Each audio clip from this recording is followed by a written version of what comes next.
7:30 in the morning, and we are going to plant trees. It's quite a tall tree, a tall tropical tree, hardwood tree.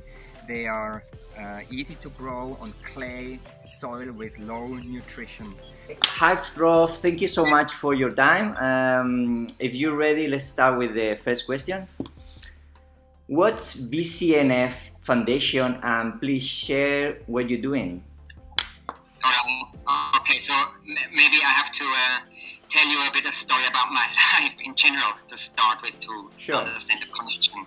I was living in Bangkok for until COVID. So I was running a event company. So we were doing like corporate events and training and do some team building events. So we were very much involved in the travel industry as well. So when that stopped during COVID, we came to that little village here in the northeast of Thailand. It's called Banchaniang, BCN, Banchaniang. Yeah. It's in Isan, northeast of Thailand, and it's a very small village, so we have about 500 people living here. We came here actually only during the vacation. We wanted to go back to Bangkok before COVID, just during that time when COVID started affecting Thailand. So we came here, and then we were caught in the lockdown during the summer vacation of our kids. So that was April, March we came here. And then it was the lockdown, so we couldn't go anywhere. We couldn't travel. Yeah. And we couldn't go back to Bangkok because they said I couldn't go travel from back. One province in Thailand to another. So we couldn't go back. So we started thinking, well, what should we do? I always had in the back of my mind a backup plan in case my business doesn't work out. The event turned out quite well until COVID. But then I already realized, well, I have to come up with something new because that could take years. Not only that, but we will lose all our clients. So cancellation came in very quickly. We're canceling our trip, we're canceling our event. And then I knew I was without work, I was without income. So I had to think about something new. So I was thinking of doing a charity. I wanted to do this for a long time because that's kind of like a little bit in the back of my mind. So that charity involves, so what we started with was teaching simple English at the local school because my kids were going into a bilingual school. Oh, that's a very good idea. So a private school, they had an English program, so many of their subjects were in English. Their English was very good. It's the third language. The first is Thai, the second is Swiss German, and the third was English. So they did quite well. But when we came to that village here in Surin, there is nothing, no infrastructure. A small school with 3 teachers, 50 students, 1 gardener or maintenance, and that's it. So you can imagine, and those teachers, they were government employees paid by the government. So it's a very simple school, and even 2 or 3 grades had to come together. So my kids had to learn with 1 grade lower than them and 1 grade higher than them. So when I started teaching English here on that school, I already thought, well, the difference between city and countryside is huge, and we have to do something about that. So that was kind of like my motivation because I couldn't send them to any other private school for 2 reasons. Because I didn't have the money, or I was worried that during COVID I have no income, so I didn't want to spend more money. And secondly, I would have to drive 50 kilometers to bring them to school, and I didn't want that. That was not sustainable. So I put them in that school here in the village, and it turned out they're quite happy, more happy than in Bangkok. But of course, some things was lacking. So some of the, especially English, was lacking here. So I thought I'll help them out. I'll teach for free. And so this way the idea was born about Banchaniang. Wow. Charity. So. And it's about planting trees or species that are in danger, isn't it? I have to explain that I had 2 ideas. One was helping with the school and educational activities with the kids. That was one idea, and the other idea I thought I was interested in trees always before. I just couldn't really do my hobby really well in Bangkok because we had a small house with a very tiny garden. There was no gardening around, so I thought I'll get interested back what I was doing like 10 years ago when I was living in the south of Thailand on an island. So interested in the nature and in planting vegetables and fruits and trees. So I started to think about that. And then I was Googling a little bit and doing some research, and I thought, well, there are lots of trees that are endangered, native trees, so Thai trees that are endangered. Yeah, and that's a big problem. Wow, that's amazing. So the idea was born, of endangered trees. That's why we call ourselves endangered trees. We are not actually a foundation. We are more like a community enterprise or a community corporation. Yeah. Like we can business with other businesses or with individuals, but we should not make any profit, and we shouldn't be. We should make sure that the community benefits also from our activities. That's the way to go. That's the way to go. I think so too. Yeah. That's called endangered trees, and I started that, and I planted some trees for friends and families, and I sent them some pictures. I had good feedback on social media, and people liked what I did. So I thought, I like it. Other people like it. So why don't we try to go? So I went a step further, and I went to some tree planting websites. So like onetreeplanted.org was one of the first one I visited. And I thought I will try to get in touch with them, and I will try to establish some connection.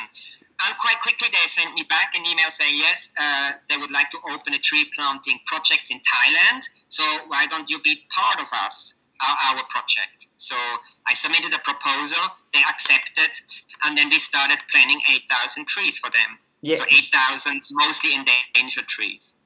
Wow, that's amazing. And where just my ideas, because I love entrepreneurs, around the world, and about this climate change and reversing climate change. We need a lot of people like you sharing your idea to the rest of the world, how you did it, and start spreading this, because it's magical when you plant trees, when you have this passion of sustainability.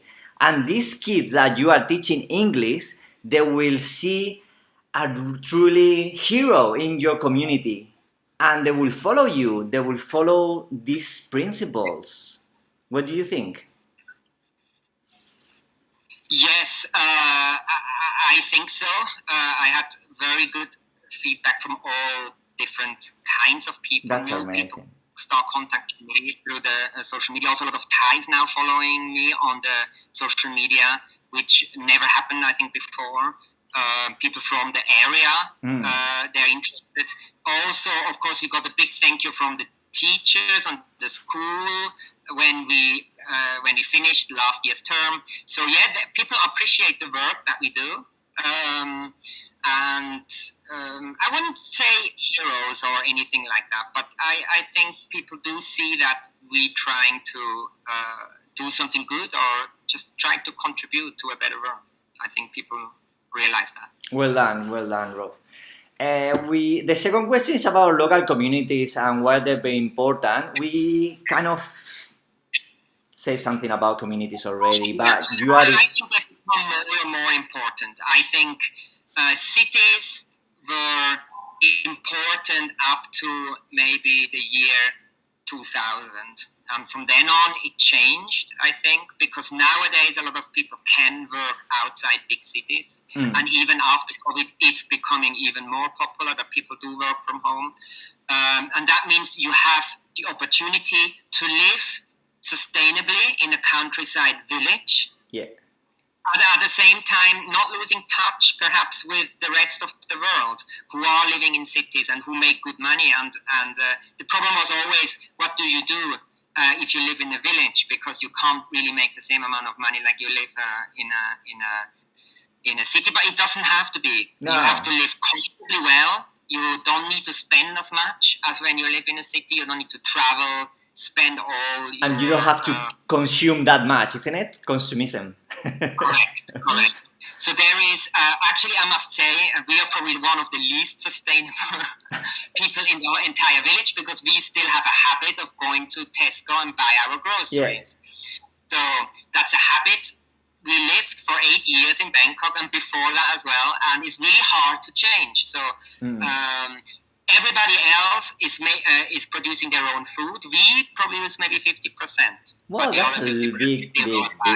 Yeah, because everybody else never goes to a grocery store and buy their groceries. They actually not only rice, but also have vegetables, and they eat very little meat, because usually the cows are not here for meat production. They are here to invest. If you're selling your rice and you have money left over, you're buying a cow. So that's an investment. Yeah. So you don't really kill the animals here to eat meat, which is good. So you eat less meat, which is also important then for the whole problematic with global warming and things like that. So. Yeah, actually, it's a really good idea, because if you want to grow your business, and let's say you got chickens, but you don't want to eat the meat, only produce the eggs, and then you get proteins out of that. It's like a vegetarian diet, isn't it? Like you drink milk, you eat eggs, and then you expand your animals. That's very good. Yeah, correct. So most of the people around us have chickens. We as well, in the back of the house. They lay eggs, but we never really kill the chickens for meat. So yeah, that's the idea. Yeah. Some people have pigs. But they usually sell the young pigs and make a little bit extra money with that. But that's it. So yeah, we got in the backyard guinea pigs and rabbits. We sell them because my son likes to sell and make a profit of it, and buy some books or toys, whatever. And what I do is, because animals produce the waste, and I use it in the garden. I use for fertilizer and composting and things like that. So it's very important for me. I live in the city in Canberra, but I still have my animals. Yeah. Yes. Little ones. Yeah, that's the good thing about also cows. We usually don't need to buy any other organic fertilizer. We can just use cow dung, and that's enough. That's really enough for most of it. Even though trees actually don't need any fertilizer, but on some types of soil, we use a little bit cow dung just to give them another boost, isn't it? Boost, yeah. Grow a little bit better, but yeah. Wow, that's amazing. Well done. Yeah. So we talk about already sustainability, but especially in your foundation, what sustainability means? Right. I think sustainability is a little bit overrated, perhaps, because it's in the media so often, and lots of companies want to claim they're sustainable. Yeah, actually, it's a lot of people, they just put sustainable in everything, isn't it? Yeah. I don't know. I'm not into social media, but I mean, we have to start sharing this thing. It doesn't matter if it's social media or word of mouth. Be sustainable for me is being sustainable with my body and with the community and the planet. That's sustainable. Sustainable means that you'll sustain for a period of long time investment to live in this planet, to live in our body. You know what I mean? Yeah.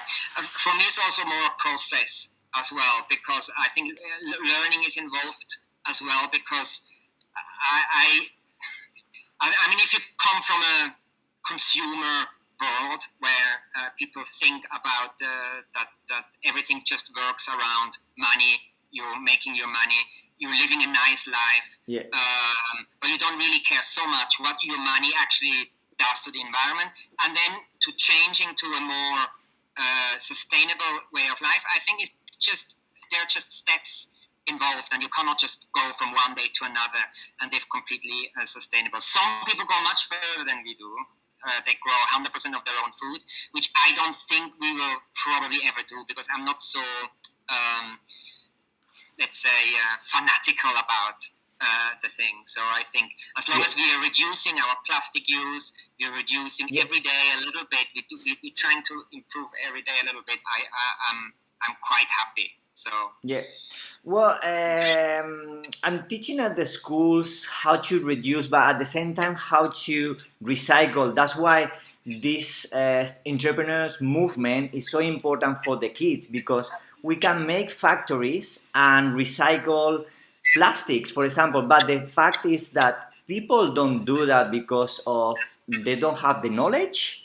Maybe they don't have the habit, but we have to teach people how to do it. Reducing is important, but recycling is super important too, I think. Can I give you an example about that? I think individuals are always faster than companies. So individuals can change much quicker.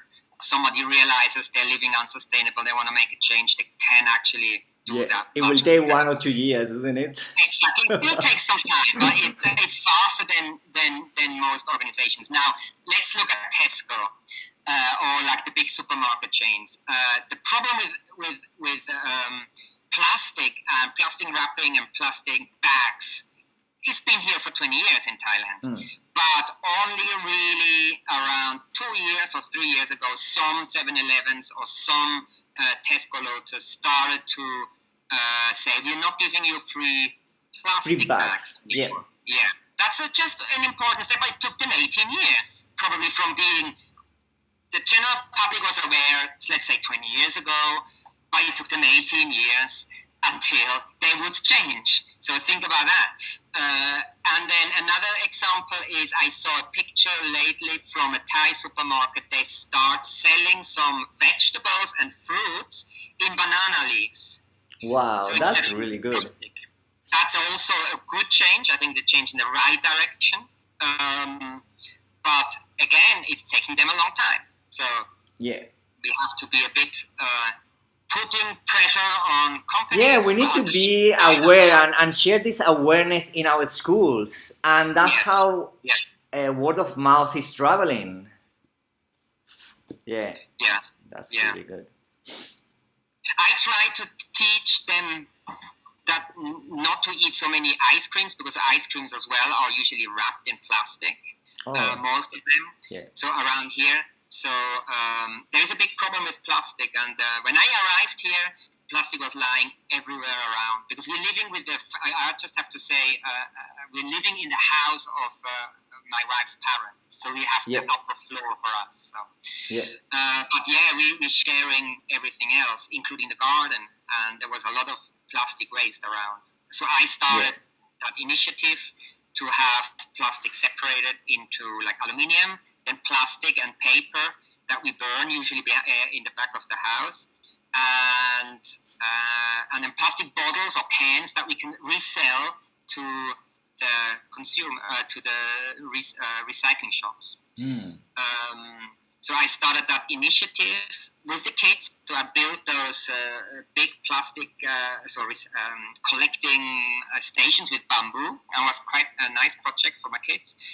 And now we use that, so we are much better organized now than we were like when we arrived here. So, but it takes time. Also, I think from our perspective, we have to give time as well to people to change their way of life. Because parents, until plastic was introduced, they lived very sustainable. I would say probably as sustainable as you can ever live. I know. And actually, organic food before was at daily basics, and the price was the same, even cheaper. But after Industrial Revolution, with all the pesticides and fertilizers, the chemicals start killing the soil. And organic food now is a tag, and is whatever they can afford, they can buy it. But we shouldn't think about it, Organic foods being for ages in our planet. Right. Yes. Yeah. Some people still use fertilizer around here. I mean, for rice growing, so it's difficult to change their habits. But we do have a project now coming up whereby we are funded by another international NGO to produce fruits, like fruit trees, with the entire community. So whoever has a bit of land available to plant a few fruit trees can join. Yep. And that is like a cooperative, like an agricultural cooperative. That means it's also based on organic farming or forestry. Agroforestry, you call this, and then we are also together as a community can sell, because if each farmer just produces like a few, even just a few hundred kilos or a few dozen kilos, you cannot sell it anywhere. But if you're going together and you have like 20 or 100 people producing the same kind of amounts, and you can sell it to a reseller. Or a wholesaler, you can sell it to a wholesaler. Yeah, that's amazing. Make extra money. Yeah. Can I give you one idea that I always thinking, because it's in the back of my mind all the time. You know the avocados, yeah? Yeah. The seeds we normally chuck it in a bin, isn't it? Well, not many people, but some people plant it or put it in compost. But there's a lot of companies here, especially in Australia, they just sell the fruit, frozen fruit, but obviously what they're doing with the seeds, can we get these companies and hold the seeds and send it to your guys, for example, to that NGO, and start reforesting part of Thailand, you know, with only fruit trees? Yes, possibly. I mean, there are lots of ideas there how we make it better, but I don't know if it would work, so we have to try it out. Yeah. Awesome. I'm also not really experienced in planting fruit trees, so we just about to start this project. I think soon. I just remember back in Brisbane. Brisbane is kind of a subtropical weather. It's not as hot as Thailand, but I remember that our seeds from avocado, without planting in the compost pile, they start shooting up. It's so easy. You don't even have to care of it. It will grow a tree. But the thing is, one of our uncles, I'm married to a Burmese lady from Myanmar, so your neighbor country. Yes. And they produce the fruit trees. So they plant the seeds when they have 1 year old trees. Normally they fruit within second year. Is because they just put the old one with the new one together, and the grafting, and it's just amazing, so quick. Yes, most people do grafting because if you grow from seeds, it would take too long to get fruit. Mm-hmm. So that's why you're grafting most of them. How do you share your projects and ideas with? It's just locally, isn't it, or social media? Both, actually.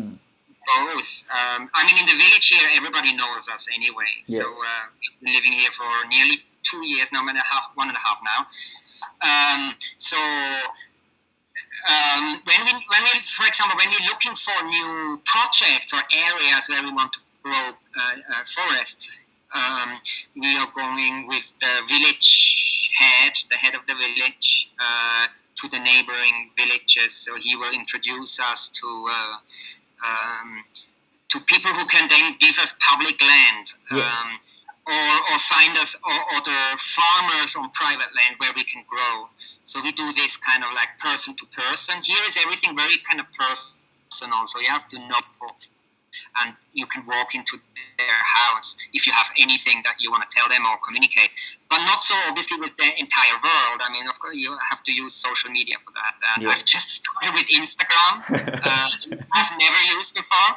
So it's a new experience for me. But Facebook and LinkedIn I've been using for many years. Wow, well done. And one thing that is really passionate about it, because I wanted to ask people what's the most rewarding thing about the job? What about your job? Because it's about being sustainable with your job, with your life and your passion. Yeah, I think one thing is that if you work for yourself completely, you kind of like can take care of your body a bit better. So let's say you have here an ache or there an ache, especially if you get a bit older. You can put exercise as part of your daily life. For example, I'm doing not more than an hour like planting something because I'm in a hutch like that. So it's not a good position when you do gardening. So I'm not doing this more than an hour at the time, or I'm not usually planting more than 2 hours of trees at the time, because it's not good for my body. I feel pain, so I can adjust that. It's not that I have to just do 8 hours of that kind of job. So I can do exercise in between, or go jogging or running, or just walking through the forests or looking for seeds. Sometimes I walk through the forest and looking for seeds or plants or trees that I don't know. So I can do this for half an hour, maybe. That is, I think, the thing that I enjoy the most. The flexibility and that you can live one with nature and yourself. And the second thing, I think, being out in the nature is a great experience, especially if you've been living a long time in a city like me. I know, reconnect again with nature, because we're part of nature. We need to share that. Yeah.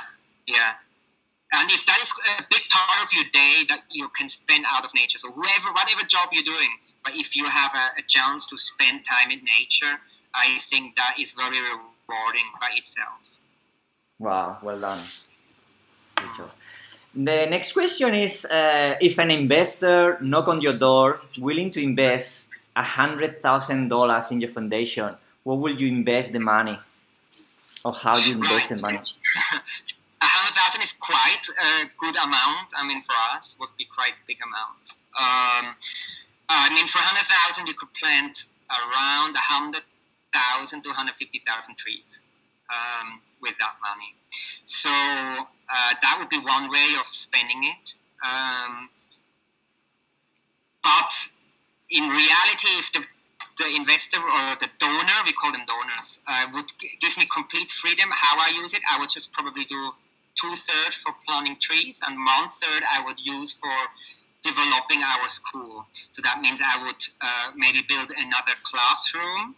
I would buy some equipment that we need for teaching. Maybe I would hire 1 or 2 teachers for just a duration of 6 months or a year. There are lots of English teachers traveling around Southeast Asia, and they're looking for a job here and job there. So I would do that. Especially because 1 or 2 hours a week per class is not enough. So that means I would really like, especially kindergarten age, so age 5 and 6, to give them more hours of English, because they're learning so quick and they're learning so naturally, and we have small classes, so it's not that it's a boring kind of like way of teaching. We try to introduce Montessori principles and going out, planting trees with them. So we're doing a lot of activity-based education. So I would probably spend at least 1/3 of the $100,000 for that. Very good. And I got you here. Okay. One question that is not here, but it's about the foundation called Kiva? No. You were talking about donor instead of investor, and I know that a lot of farmers receive money and then they put it back again. Yeah. So it's a donor, isn't it? So Kiva? No, a donor usually gives money without any expectation. Oh, any expectation. So it's like a gift, isn't it? That's a donor. All right. No, because there's something between the donor and the investor, which is not a truly investor, because wherever you give the money, you'll get it back within a year or 2. Yeah. So that's called Kiva. Is I think based in USA, and what they search is entrepreneurs around the world, and they donate money, not donate, but lend them money. It's micro lending, and then they put it back. Yeah. Yes, I mean, obviously, you could do sustainable tree farming, for example. You could. That's quite a popular way of big investors putting money in. And then you grow trees for them, but when you start harvesting those trees, for example, for a rosewood tree, in 20 years, I can probably sell a rosewood tree for about $1,000, one tree. But it takes its time. So in South America or Central America, you have a lot of those companies who do that. So they take a big money, put them into planting trees, and in 10 or 20 years they harvest them, but then they have to stop paying back their loans or dividends, or however you call that. Right, that's a good idea. I'm not so interested in that type of work. So I'm more interested in the charity type of work. Yep. For example, somebody gives me money to build a school, or somebody says, well, I want to plant 10,000 trees, and I have so much money, can you do it for me? And then I would say yes. All right. Mostly, yeah. Well, that's amazing. Let's find the right person, and then start sharing this awareness, and all the best for you guys. And what about reversing climate change? I believe that it's possible, a little bit slow though, but why trees are so important in reversing climate change? Well, 40% of the trees is pure carbon, right? So if a tree grows, 40% of the weight of a tree comes from the atmosphere. Yeah. Carbon goes through the leaves into the stem of the tree. I think that's not disputed by any scientists, that is a fact. I think what is disputed, though, is where should you grow forests? Is it good to grow forests anywhere, or is it only good to plant forests where you had a forest in the past? So these questions are important, I think, more so than the fact that, yes, they definitely take carbon from the atmosphere, but a lot of other organisms too take carbon from the atmosphere. So, for example, some algae in the ocean, no? Ocean, they are more effective than trees. Kelp, yeah. To suck up carbon from the atmosphere. But trees have a lot of other benefits. One is filtering out pesticides and cleaning the soil. So that's one of the major benefits of having trees. So the water from your well or the water in the ground is much cleaner where you have trees around than if you don't. That's right. Because the soil is a really ecosystem that works with fungi and all kind of microbes, and everything filters the land and the water. Flooding is the other thing. Big one. Now in Germany they have a big flood. Well, if they had, let's say, 50% of that area being forest, you would never had a flood, because forests or trees can absorb more water than the soil without trees, because the water goes inside the roots and then goes up to the top of the tree, and then little droplets of water will go in the atmosphere again. So if you have a flood would not even be possible in an area where you have a lot of forests, I would say. Oh, I didn't know that the water travels up. I didn't know that. Yes, oh, that's amazing. That's why planting a lot of forests, you gain and reclaim more water, isn't it? More rain. Yes, but you probably need a lot of trees to make really a difference. Yeah. Yes, but where you have big forests, you can say it's more likely to rain than where you have a little forest or nearly no forest. Yeah. But I think you would have to plant probably millions of trees. Millions of trees.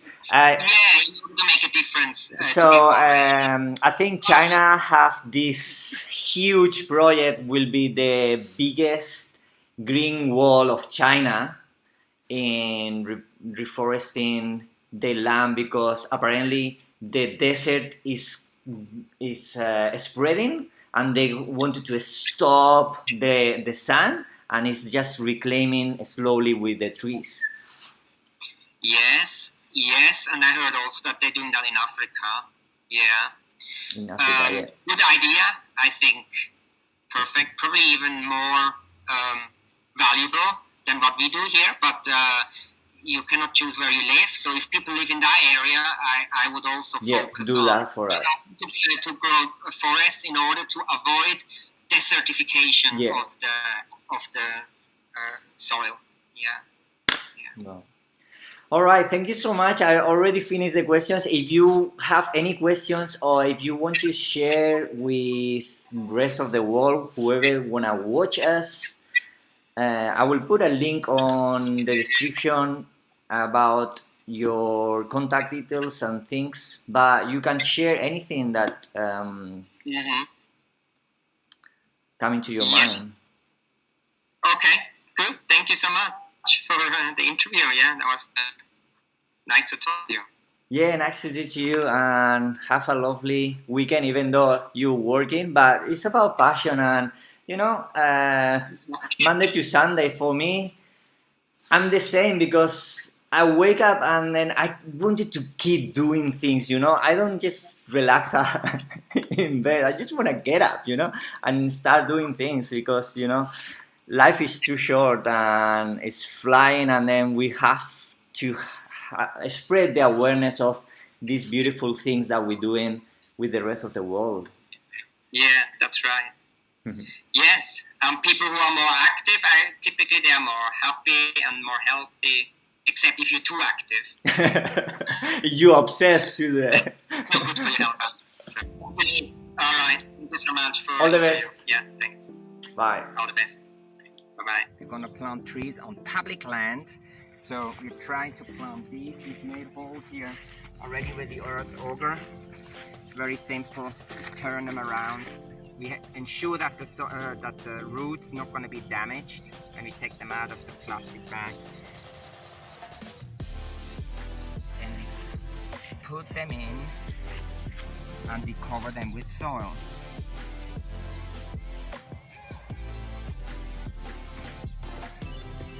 Okay, we plant for a good cause, we plant for reducing CO2, and we plant for ensuring that the local benefit from our reforestation project.